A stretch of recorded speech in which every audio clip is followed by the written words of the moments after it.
Welcome to the Land Your Bet Sports Betting Show. Looking at the NBA Cup on Tuesday. Only have 2 games, better than the 1 game, I guess, that we had on Monday. I've got 7-player prop projections, some best bets in here as well. I'll make very clear to you which ones are the bets I've already got in and placed in the VIP Discord for everybody. We're still sizzling hot here in the NBA. I'm going to go through the day that we had on Sunday. I didn't have any bets on Monday with just the 1 game. But we're still up more than 30 units on the season. My goal was 60, so now I'm upping that to 100. So we're looking for 100 units now that we're going to go up on the season, meaning if you are a $100 a bet better, you're looking at $1,000 or $10,000 at the end of the season if we do hit that. And that's the regular season I'm talking about, not even the playoffs. So let's go ahead and look at the record real quick, how we did on Sunday, and then get right into these plays. 4-3 on the day there on Sunday, still up 0.7 units. So that is 3 consecutive days with some nice wins and plus money on those days. If you look at these wins here, love the Dyson Daniels bet. That was plus 110 that we got that at, and he hit that in the second quarter. Great look against the Nuggets, who give up a ton of assists, and we knew that they were going to key in on Trey a bunch, and Dyson Daniels was the next ball handler because there was no Jalen Johnson in. So we had some really good reasoning behind that bet for Dyson Daniels, and it cashed in the second quarter to make us look very smart. Julian Strawther over 8.5 points. Partly because I did think they were going to win, partly the Nuggets, and that they would have time to play their bench. Also big partly because there was no Jamal Murray, and this is the best impersonation of Jamal Murray. So even though he didn't get that many minutes in the first half, he came through and got this for us in the third quarter. Felt great about it. Draymond hit both bets for us, assists and rebounds. We took him at over 5.5 for a little bit less juice. It was like minus 130 for that, but it got us there because he only got 6. So if we had gone with the core number of 6.5, we would have lost out on that bet. I projected him right at about 6. Didn't feel comfortable with 7, so we went that route, hit that, and the dimes. That was plus 100, so even money for the assist there. And the thought process was they're going to try to win this game, and Draymond is now starting because they didn't have Andrew Wiggins. So with Draymond starting, we could bank on a few more minutes for him, whereas in the prior game he hadn't started. You get the point. Assists were a great look. Domas got hooked because, well, he didn't participate as much in the first half, I'll be honest. And then in the second half, he got a ton of points. He got 12 points in the third quarter and didn't play any of the fourth because of a blowout. So we get hooked on a blowout, a bet that I would make again against the Jazz, who are terrible at limiting centers points. Jordan Poole was an oversight on my part. My boy Free Sauce made it clear to me, one of the guest cappers that we have in the free part of the Discord, and he jumps in the VIP as well. But he was like, yo, you probably shouldn't have taken that because Jordan Poole played, he scored like 39 points the game before, just 1 day prior. Second leg of a back-to-back after he took like damn near 30 shots or more. So he was pretty tired and wasn't as very capable in the next game there. And then Jonas Valanciunas had 2 assists in the first half. Another blowout situation for the Wiz, obviously. And that led to us not being able to see Joe Val get the 3rd assist and didn't really play any of the fourth quarter. So we went 4-3, still made the money that we needed to keep ourselves afloat. In between the big days that we have where we win 5, 6, 7 units, you need to make sure you're not losing too many as well. So I feel great about this. I've got my plays here for Tuesday for you guys. So if that all sounds good, give the video a like. Let's jump right into it. Quick reminder as we jump into this game here that we do have the live show every single day, 5:30 p.m. Eastern. You guys come in there with your bets, throw those in the comments. I go ahead and look at that stuff with you, see if we can find any value on the stuff you want to look at. Hopefully we all get a little bit of sports betting education in there as well and get better at all that stuff. So hope to see y'all at the live stream on Tuesday to go over these couple NBA Cup games. And we're going to kick it off with the Magic against the Bucks in Milwaukee. This is one of the quarterfinal games that we'll see tomorrow night, 2 of them. So I just want to start with where I actually placed a bet already and tell you why. And so for right now, my favorite bet is Goga Bitadze on the boards. And if you can still get that at 7.5, this is a good look. Looks like this should be available at about minus 125 or so. That's what I took it at here on Bet365. What I'm looking at with Goga Bitadze. For starters, Goga obviously is coming off a huge game, 16 boards on the 22 rebound chances that he had against the Suns. The Suns, to be clear, do suck against defending centers. mostly because when Nurkic is out there, he's just a sieve on defense. But you can see here on FanDuel Fantasy Pros, link to this and everything that I'm using here, all these tools, links are in the description of the video. So make sure you check that out. But if you list centers here and see how teams do against them in terms of the defense, you can see down here on rebounds, Phoenix 15.7 a game. They're in the bottom 10, allowing rebounds to centers. Also points as well. We saw Goga have a huge game on the points. They're fifth most, sixth most right here in terms of points per game that are allowed to the opposing center that they're going up against. So that's one thing to keep in mind is like, okay, actually against the Bucks, this is not as good of a bet. I mean, they're number one limiting points. Rebounds not quite as good, but still very good. Like in terms of teams getting rebounds against the Bucks here from the center position, but still they're in the top 10, limiting that stuff. So I get all that. But what we're looking at here with Goga is just the minutes, the fact that he was so involved. If you actually look at the touches for Goga Bitadze in this game, and you can do that on NBA Advanced Stats. When you look at that, you can see that Goga actually had the second most touches of anybody else on this Magic squad, and he played 31 minutes, which was second most, only tied with Jalen Suggs, and second only to Kentavious Caldwell-Pope, who was out there for 33 because he was guarding Devin Booker.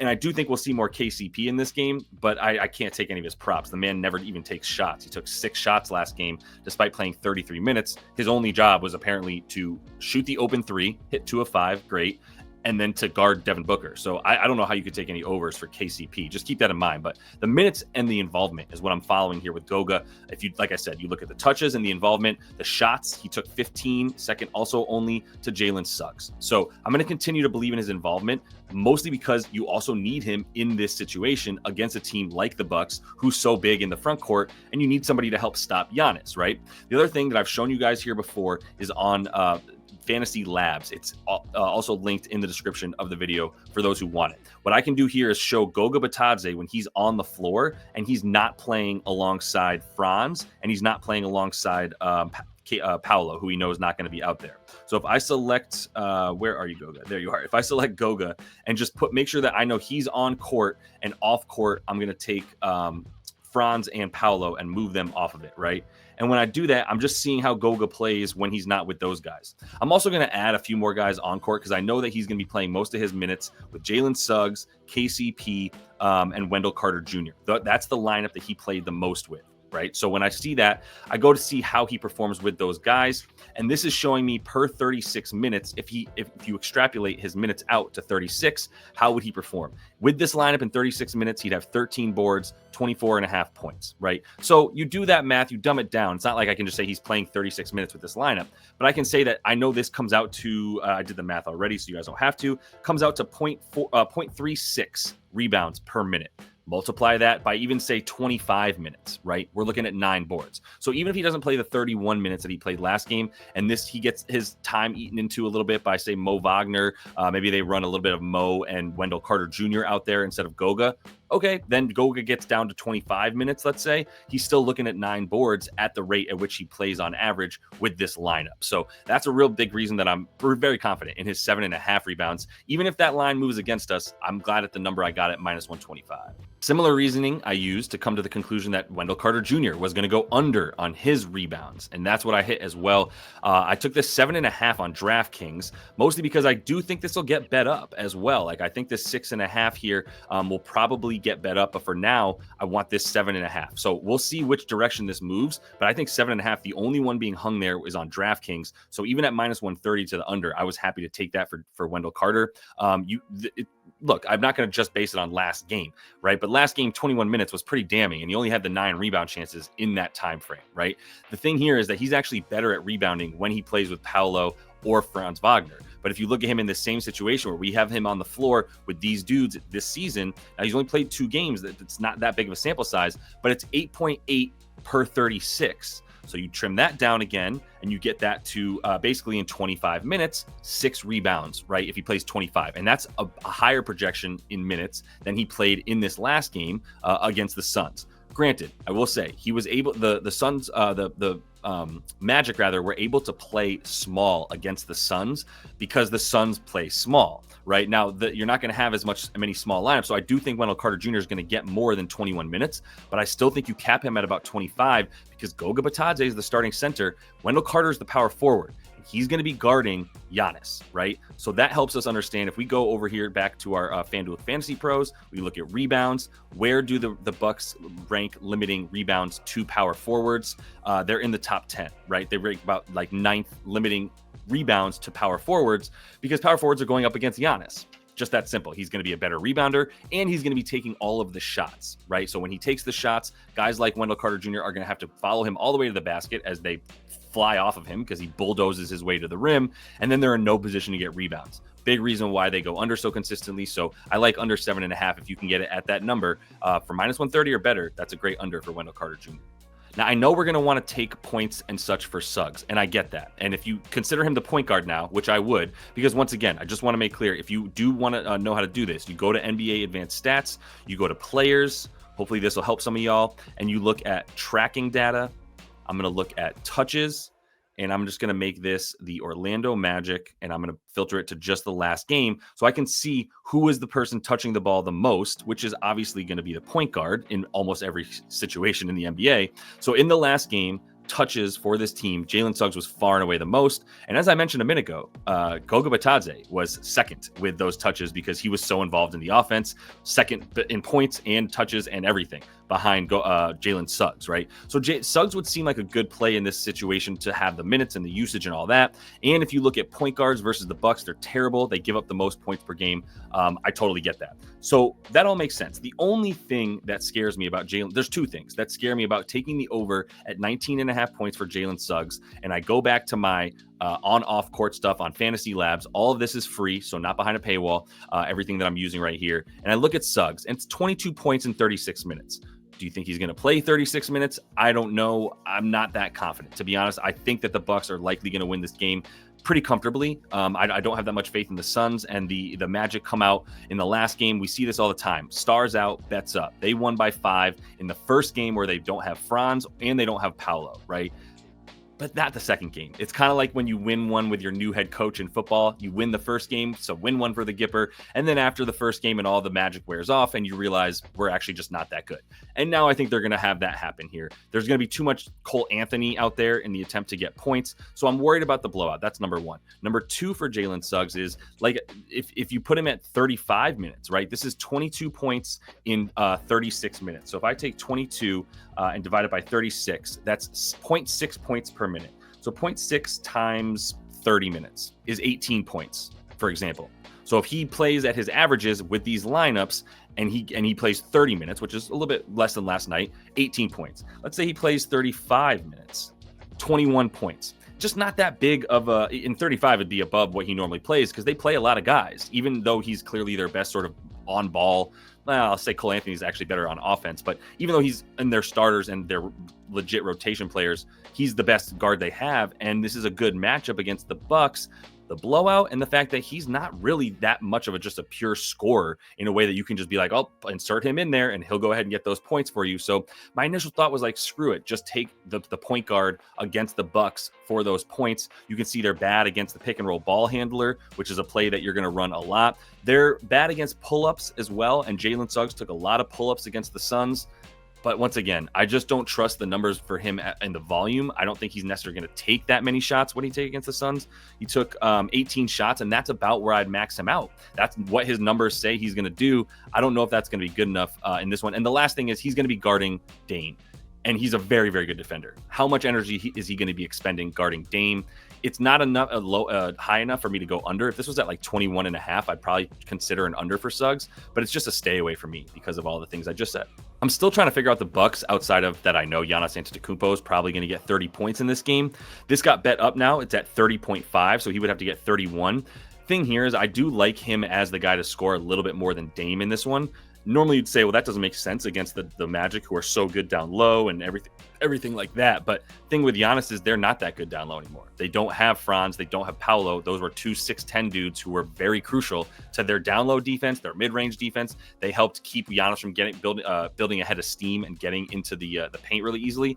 But if you look at last season, it's not like he had that much trouble. And if you look at the guys that were guarding him last season, which I'm going to show you right now in the matchups, he just cooked everybody. So Giannis played 2 games against the Magic last season, and I'm in the box score of the first game that they played when it was like November or whatever, right? And if you look at Giannis in this game, I want to see who was defending him. So I can go to, instead of traditional stats, go to the matchups, and I can choose the offensive player to see who was the primary defender guarding Giannis.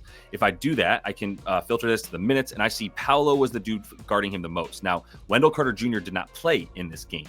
So that is why we see Paolo as the main defender on Giannis, right? And so with Paolo, cooked him 15 points against him in 5 minutes that he was the primary defender for Jonathan Isaac, 7 points. And everybody, Franz, Goga tried it out. They all got some. They all just got fed the business from Giannis. Nobody out there do I really trust to stop him one-on-one. And that's how the Bucks are going to make sure they put him in that position to do that. Okay, so the next game they played last season, going back to the matchups, and this was one with Wendell Carter Jr. So how did Wendell Carter do when he was guarding Giannis as the primary defender?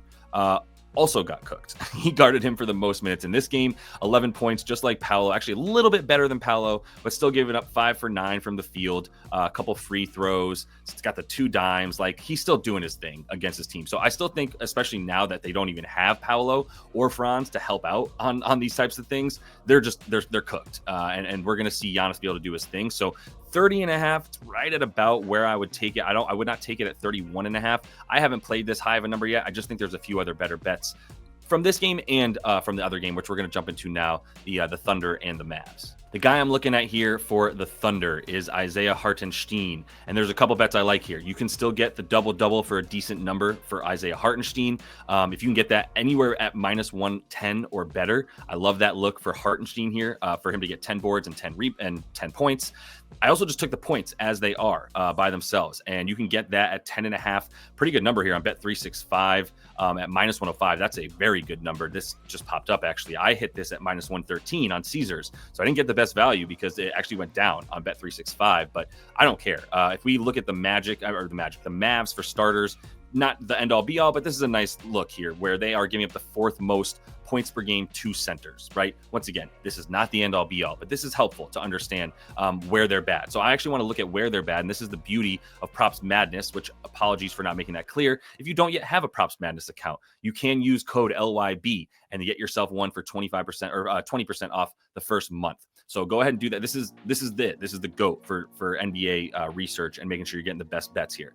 Look at where Hart is taking 54% of his shots. It's the extended paint, right? This super green area for him is called the extended paint. This is the right inside 5 feet, right here inside the restricted area. That's where he's taking 44%. So 100% of his shots are coming from here, right? Essentially. Look at this right here. So the Mavs are 10th best limiting stuff inside the restricted area here, but they're 28th. That is a massive difference. 3rd most points in the extended paint, and not in the paint right next to the basket. Well, Hartenstein has that beautiful little push shot from right in here. That's why more than half his points are coming from exactly where the Mavs are bad at defending. So not only is he the type of center, is he a center to get points against the Mavs, he's the perfect type of center to do that. So I think he's going to have a lot of success doing that in this game. The 10.5 is a wonderful number. In addition, I played both. I played over 10.5 points, and I played a double-double for Hartenstein in this game against this Mavs squad. Other thing I would show you real quick is using, once again, Fantasy Labs. Just going over to the Oklahoma City Thunder and putting on the court Hartenstein, who we know is going to play his minutes with, he either plays him with Aaron Wiggins. We know he's going to play with J-Dub, Lou Dort, and we know that the 4th guy is going to be SGA, right? So if I just put those 4 dudes on court together, how does Hartenstein perform? This season, in 105 minutes, he's averaging 15 points per 36, which still comes out to 12.5 points if he plays 30 minutes. And I'm very confident that he's going to play 30 minutes. So I think he's 12 or 13, good for 12 or 13 points in this game. That'll be what he ends on, in part because he's going to have the shots. He might honestly finish with more, but obviously I like this enough that he's going to finish with that. So with that in mind, I think the minutes will be there for him. I like the fact that in these last 3, he hasn't hit 30 minutes. He played 28 because they won by 37 points and he didn't have to do shit.